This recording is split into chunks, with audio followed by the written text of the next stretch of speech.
Hello everyone. Today we're going to talk through the basics of how to play Minesweeper. We're going to start with just a beginner level. Our grid is a 9x9 grid and there are 10 mines that we are trying to find without activating. So the first thing that we are going to do is click on any spot, doesn't matter. I usually go towards the center and we will create our first opening for our game.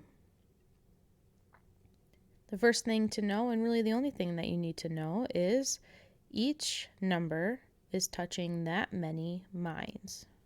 We do not want to find a mine. We want to flag them. So to flag, you will right click and that will hide them. It's always easy to start with ones because you know that this is only touching one mine and the only possibility is this corner. Mines can touch in the corners or on any of the 4 sides for a possibility of each square touching up to 8 mines. So since this one is touching only one mine, we know that this has to be it since it's the only square that is still active. So we will flag that. And because this is already touching this first square, we'll click on the one next to it, revealing that it is touching 2 mines.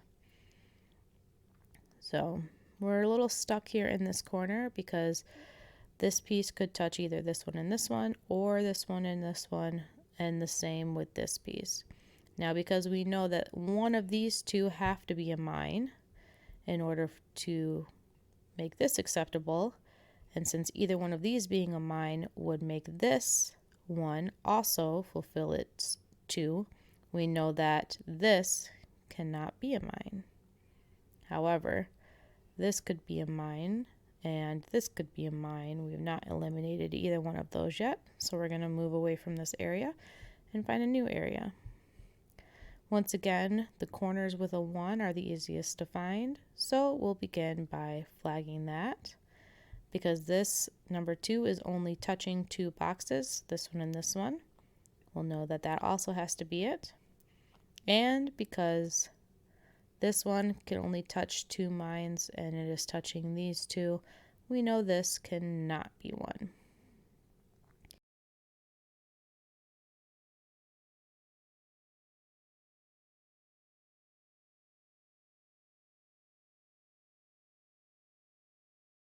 This also helps us determine that this is also a mine because this 2 is only currently touching this box and this box.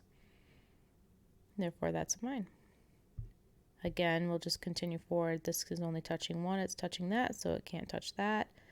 Same bridge here that this one over here is doing, so we'll flag that. This is already touching 2, so we know that these ones are not it. And this is touching 1, so we know that is not it. Okay, this opened up a nice playing field for us here. So again, based on a corner with a 1 attached to it, has to be 1. We'll flag that. Revealing this one. This is already touching 1, so this is not it. This is already touching 2, so this is not 1. Therefore, this is 1. Okay. We now know that there are only 3 left. And we have, let's see, 2, 4, 6, 8 possible places for it to be. So now we just, I'm sure there's a mathematical equation for this, but we'll just start doing elimination as best as possible. So we know, again, same as in this corner, this one has to touch one of these 2. Since this is touching both of those, we know this is not 1. This is leaving us 7 spaces. Everything in here is touching 2. Not seeing anything jumping out at me. And this is only touching 1. I don't think this is 1. Oh, it was 1. Okay. I'm sure there's another mathematical reason that would help it, but you get the gist. That's how you play Minesweeper. Let's try one more game. I'm going to go a little faster this time. Corner 1. We know that is, this one's touching 3. So 1, 2, and 3. And that side is fulfilled. We know this is 1 based on all 3 of these only touching that one.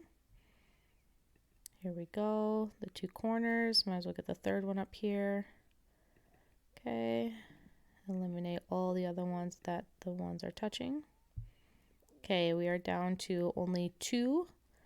And they've got to be somewhere in here since both these 2 and these 2 have to be touching 1 along with this one. So I'm going to assume there are none on this back row. That's an assumption. Let's see if it is a good assumption. Yes, so all of these on the back row are not 1. This, however, helps us by creating a corner piece here with a 1 on it. So we know that's 1, which will then let us win the game. Let me know if you have any questions, but that's how you play Minesweeper.